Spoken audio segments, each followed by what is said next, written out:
बहुत पुरानी बात है। एक छोटा सा गांव था जो पहाड़ों की गोद में बसा हुआ था। वहां की मिट्टी सूखी थी और लोगों के चेहरे पर हमेशा एक फिक्र की लकीर रहती थी। इसी गांव में एक आदमी रहता था जिसका नाम था भोला। भोला अपने नाम की तरह ही बहुत सीधा साधा और भोला भाला इंसान था। उसकी दुनिया बस उसके दो छोटे से खेत, एक बूढ़ी माँ और गांव के किनारे लगा एक बहुत पुराना बरगद का पेड़ थी। उस पेड़ के नीचे पत्थर का एक शिवलिंग था जो बरसों से वहीं था। ना उस पर कोई छत थी, ना कोई बड़ा मंदिर, बस खुले आसमान के नीचे महादेव विराजमान थे। भोला रोज सुबह उठकर सबसे पहले उस पत्थर पर एक लोटा पानी चढ़ाता था। उसके पास चढ़ाने के लिए ना तो दूध था, ना फल और ना ही कोई महंगी मिठाई। वो बस खेतों पर जाने से पहले चुपचाप वहां बैठ जाता और अपनी आंखें बंद कर लेता। उसके मन में कभी यह शिकायत नहीं आती थी कि भगवान ने उसे इतना गरीब क्यों बनाया या उसे इतनी मेहनत क्यों करनी पड़ती है। वो बस इतना जानता था कि यह पत्थर नहीं, उसका सहारा है। गांव के बाकी लोग अक्सर उसे देखकर हंसते थे। वे कहते थे कि देखो, इस पागल को खुद के खाने के ठिकाने नहीं है और रोज पत्थर को नहलाने चला जाता है। लेकिन भोला उनकी बातों पर कभी ध्यान नहीं देता था। उसके लिए महादेव कोई बहुत बड़े भगवान नहीं, बल्कि एक दोस्त की तरह थे जिनसे वो मन ही मन बातें करता था। गांव में जब भी बारिश नहीं होती या फसल खराब हो जाती तो सब लोग रोते भी लगते थे। लेकिन भोला बस उस शिवलिंग के पास जाकर बैठ जाता और कहता कि मालिक, जो तुम्हारी मर्जी। उसकी जिंदगी में मुश्किलें कम नहीं थीं। कभी बैल बीमार हो जाता तो कभी घर की छत टपकने लगती। एक बार तो ऐसा हुआ कि गांव में भयंकर सूखा पड़ा। कुएं सूख गए, जमीन फट गई और लोगों के पास खाने के लिए दाना तक नहीं बचा। लोग गांव छोड़कर शहर की तरफ भागने लगे। भोला की माँ भी बहुत बीमार पड़ गई। घर में ना दवा के पैसे थे और ना ही अनाज। उस वक्त भोला पहली बार थोड़ा डगमगाया। उसने सोचा कि क्या सच में ऊपर वाला देख रहा है? क्या सच में मेरी पुकार कहीं पहुंच रही है? वो तपती दोपहरी में उस बरगद के पेड़ के नीचे गया। धूप इतनी तेज थी कि जमीन जल रही थी। पत्थर का वो शिवलिंग भी तप रहा था।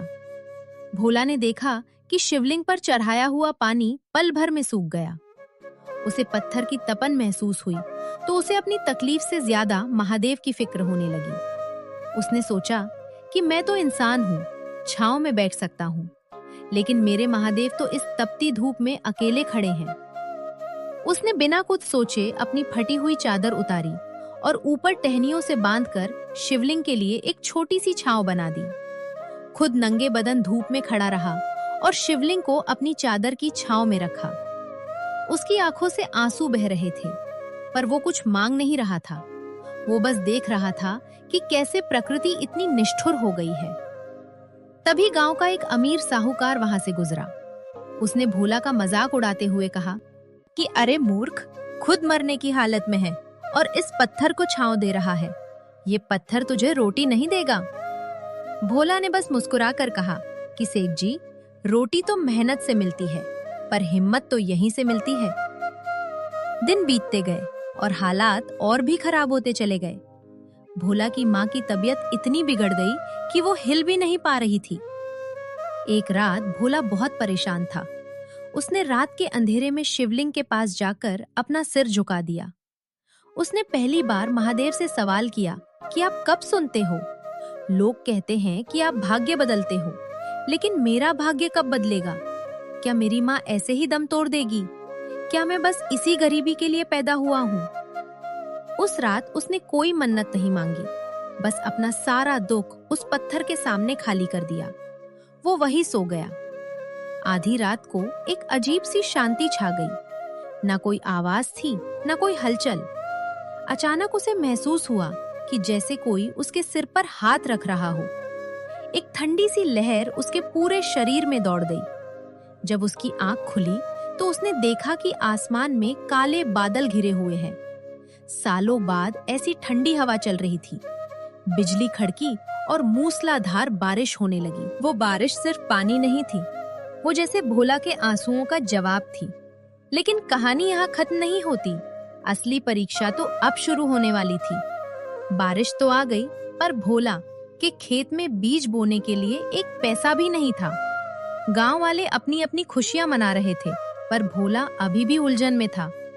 उसे लगा कि शायद महादेव ने सिर्फ प्यास बुझाई है, किस्मत बदलना अभी भी बाकी है। वो अपनी माँ के पास गया तो देखा कि माँ की सांसें तेज चल रही थी। वो भागकर हकीम के पास गया, लेकिन हकीम ने कहा कि इसके लिए जो दवा चाहिए वो बहुत महंगी है और वो शहर से आएगी। भोला के पास कुछ नहीं था। वो हार मानकर वापस उसी पेड़ के नीचे बैठ गया। बारिश बंद हो चुकी थी। मिट्टी की सौंधी खुशबू हवा में थी। उसने देखा कि बरगद के पेड़ की जड़ों के पास से मिट्टी थोड़ी खिसक गई है। वहां कुछ चमक रहा था। उसने पास जाकर देखा तो वो एक पुराना धातु का टुकड़ा था। उसने धीरे धीरे मिट्टी हटाई तो देखा कि वहां एक छोटा सा कलश दबा हुआ था। भोला का दिल जोर जोर से धड़कने लगा। उसने सोचा कि शायद इसमें धन होगा, मेरी गरीबी मिट जाएगी। लेकिन जब उसने वो कलश खोला तो उसमें सोने के सिक्के नहीं थे। उसमें सिर्फ पुरानी राख और एक छोटा सा शंख था। भोला निराश हो गया। उसे लगा कि किस्मत उसके साथ खेल खेल रही है। वो उस कलश को वहीं छोड़कर जाने लगा। तभी उसे एक बूढ़ा साधु वहां आता हुआ दिखा। साधु बहुत थका हुआ लग रहा था। उसने भोला से पीने के लिए पानी मांगा। भोला ने उसे पानी पिलाया और अपना सारा हाल सुनाया। साधु ने उस कलश को देखा और मुस्कुराते हुए कहा कि बेटा, तू जिसे राख समझ रहा है वो मामूली राख नहीं है, और ये शंख ये कोई साधारण शंख नहीं है। तूने निस्वार्थ भाव से महादेव की सेवा की है, ये उसका फल है। भोला को कुछ समझ नहीं आ रहा था। साधु ने कहा कि तू इस राख को अपनी माँ के माथे पर लगा और इस शंख को बजा। भोला ने वैसा ही किया। जैसे ही उसने वो राख माँ के माथे पर लगाई, माँ ने अपनी आंखें खोल दी और उठकर बैठ गई। वो चमत्कार देखकर भोला की आंखों में चमक आ गई, लेकिन असली बदलाव तो उसके अंदर आ रहा था। साधु ने उसे समझाया कि भाग्य तब नहीं बदलता जब तुम्हें सोना चांदी मिल जाए, भाग्य तब बदलता है जब तुम्हारा डर खत्म हो जाए। उस शंख की आवाज सुनते ही पूरे गांव में एक अजीब सी ऊर्जा भर गई। जो लोग भोला का मजाक उड़ाते थे वे खींचे चले आए। उस साधु ने बताया कि इस जगह के नीचे एक पुरानी औषधीय धारा बहती है, जिसकी जानकारी इस कलश के साथ दबे एक पुराने पत्र में थी। भोला ने उस पत्र को पढ़ा जिसे साधु ने उसे समझाया। उस जमीन में ऐसी जड़ी बूटियां थी जो बहुत कीमती थी और जो सिर्फ उसी खास मिट्टी में उगती थी। भोला की मेहनत और महादेव की कृपा ने उसे रातों रात अमीर नहीं बनाया, बल्कि उसे वो रास्ता दिखाया जिसकी तलाश उसे बरसों से थी। उसने गांव वालों के साथ मिलकर उन जड़ी बूटियों की खेती शुरू की। धीरे धीरे वो सूखा गांव खुशहाल होने लगा। भोला अब भी वही भोला था। उसके पास अब बड़ा घर था, माँ ठीक थी, लेकिन वो आज भी रोज सुबह उसी बरगद के पेड़ के नीचे जाता और वही एक लोटा पानी चढ़ाता। अब वहाँ एक छोटा सा मंदिर बन गया था, पर भोला के लिए वो आज भी वही दोस्त था। एक दिन गांव के उसी अमीर सेठ ने उससे पूछा कि भोला सच बता, महादेव ने तेरा भाग्य कब बदला? उस रात जब बारिश हुई या उस दिन जब तुझे वो कलश मिला? भोला ने बहुत गहरी बात कही। उसने कहा कि सेठ जी, महादेव ने मेरा भाग्य उस दिन नहीं बदला जिस दिन मुझे धन मिला।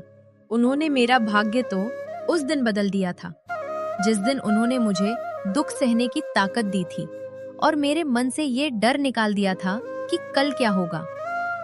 जब मैंने अपनी चादर उन्हें उड़ाई थी तब मुझे लगा था कि मैं उनकी रक्षा कर रहा हूँ, पर असल में वो मेरी परीक्षा ले रहे थे कि क्या मैं अपनी सबसे जरूरी चीज भी उनके लिए छोड़ सकता हूँ।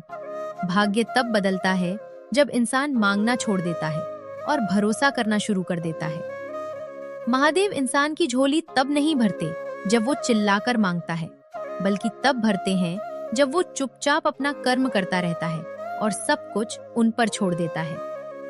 भोला की कहानी पूरे इलाके में फैल गई। लोग जान गए कि भक्ति का मतलब सिर्फ मंत्र जपना नहीं, बल्कि किसी भूखे को रोटी देना, किसी की तकलीफ में साथ खड़ा होना और हर हाल में उस परमात्मा पर अटूट विश्वास रखना है।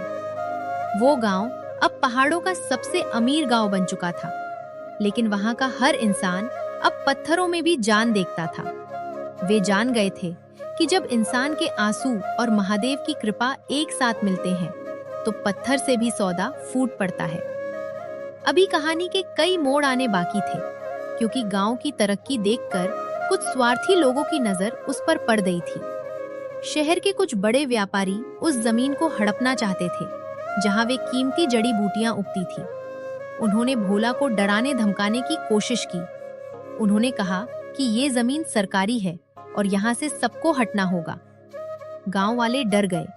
उन्हें लगा कि फिर से वही पुराने दिन वापस आ जाएंगे। वे सब फिर से उसी बरगद के पेड़ के नीचे इकट्ठा हुए। भोला खड़ा हुआ और उसने सबको देखा। उसने देखा कि लोगों की आंखों में वही पुराना डर है। उसने महादेव की प्रतिमा की ओर इशारा किया और कहा